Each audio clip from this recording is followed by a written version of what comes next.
Hey guys, Paul from Ashen. It's a new comic book day for the week of November 16th, and we're going to get started right now. This episode by Paul and Tim do a thing. We do a thing. More music reviews, all that kind of fun stuff. Come out and check the React channel. Link in the descriptions down below. Hey guys, Tim from Capes and Scowls, and Paul and Tim do a thing, and Team Ashen, and something else. The comic book store. The building we're in. Let's talk about trades. I've got Wonder Woman Earth 1 Complete Collection. All 3 volumes in 1 trade paperback. It's a pretty sweet deal. We have a new Marvel Masterwork, Tales to Astonish, which features a bunch of Tales to Astonish, as well as Daredevil number 7, which is really cool. We've got Buffy 97. You read a little of this, right? Yeah. It was really, really good. Yeah. We've got something I loved Volume 1 of, Rooster Fighter Volume 2. Paul, this is great. Okay. So you know. I'm not even kidding. It's great. I don't know how long the gimmick can last, but it is great, at least for 1 volume. Hopefully 2. I'll keep you posted. Venom Lethal Protector. This is the miniseries from 2022. 1 through 5. Trials of X. For some reason. It's these kind of things. I don't like these. Stop doing it. Abe Sapien. Dark and Terrible. Volume number 1. Collects Abe Sapien paperback volumes 3 to 5. Bam. I like these big things that Dark Horse are putting out. We've got Batman Spawn. I know everybody loves Batman Spawn. This is the old stuff. The War Devil and the other one didn't have a fancy name. Lame. It needs a fancy name. And finally we have Kepler, which I don't know anything about other than David Duchovny wrote this. So that's kind of fun.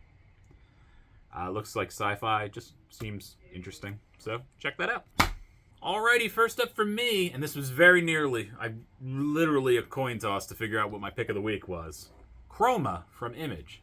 This book is awesome. It is a thick boy, though.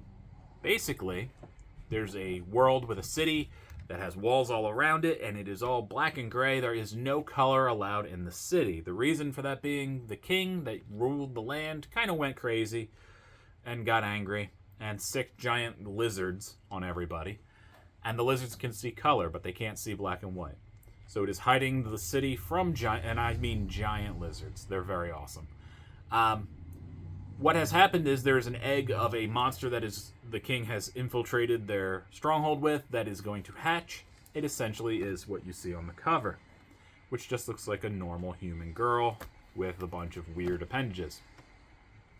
So it is about a young boy who is training to become, a leader in the city, but he's also very, very confused by the girl. He's enamored with the girl, and he's just surprised it's a girl on top of that, and she has 2 different colored eyes. So it's a weird story where he's trying to figure out more about her, but he's also not able to go out of the city. It's awful to go outside of the city.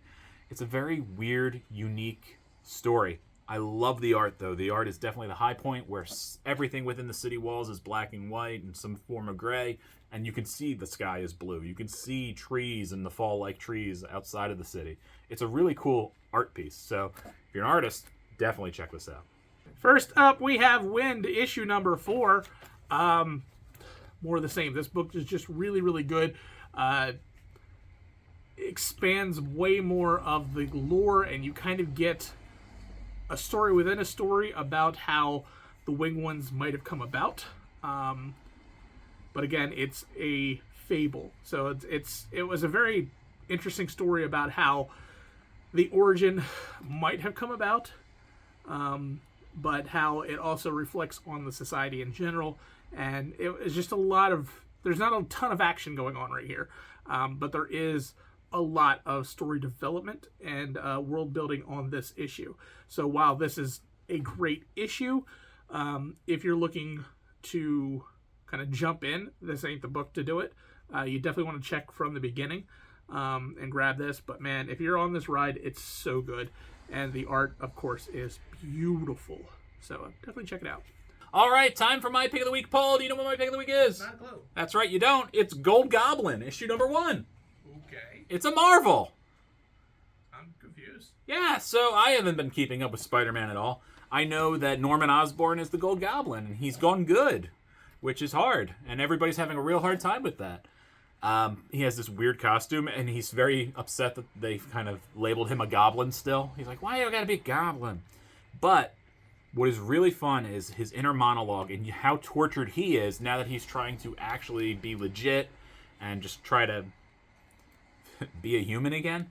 He keeps talking about a gaping hole inside of him that he just can't fix, and he keeps having visions of Gwen Stacy that is haunting him, and her neck breaks quite a bit over and over again in his mind as he's doing things. Pretty interesting story, very good setup. I don't know how much it's going to tie back into ASM as we go forward, but this book as a whole and standing alone was super good. And I'm very curious what they're going to do with Norman, how long it's going to last, because, you know, Norman's so crazy, right? But, like, I like this redemption arc that they're setting up. I'm curious what they do with it. But definitely check it out if you're into the ASM stuff. I think this does fit very good with the regular book. What is my pick of the week? It's I Hate Fairyland. What? I Hate Fairyland is back? Yes, it is back. And I love how irreverent this book is, because it pokes fun at everything Scotty Young has done, in addition to giving you a brand new story.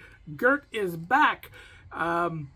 She hates everything. She hates the real world probably more than Fairyland, because she has lived 30 plus years in Fairyland and is now an adult who has absolutely no coping skills whatsoever.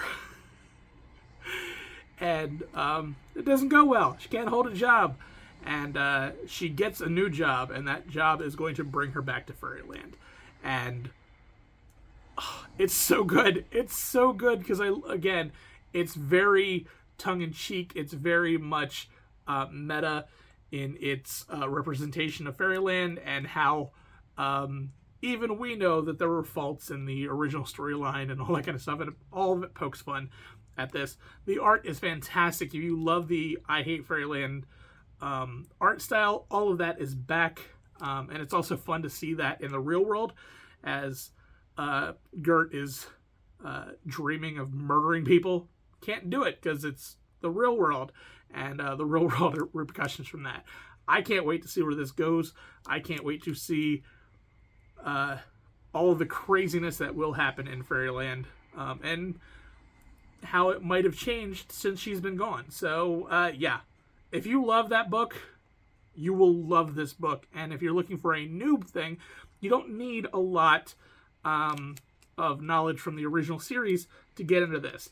This definitely does more than enough on its own to really draw in the reader. But I mean, obviously, if you read the book before, you will love where this is going. So definitely check it out.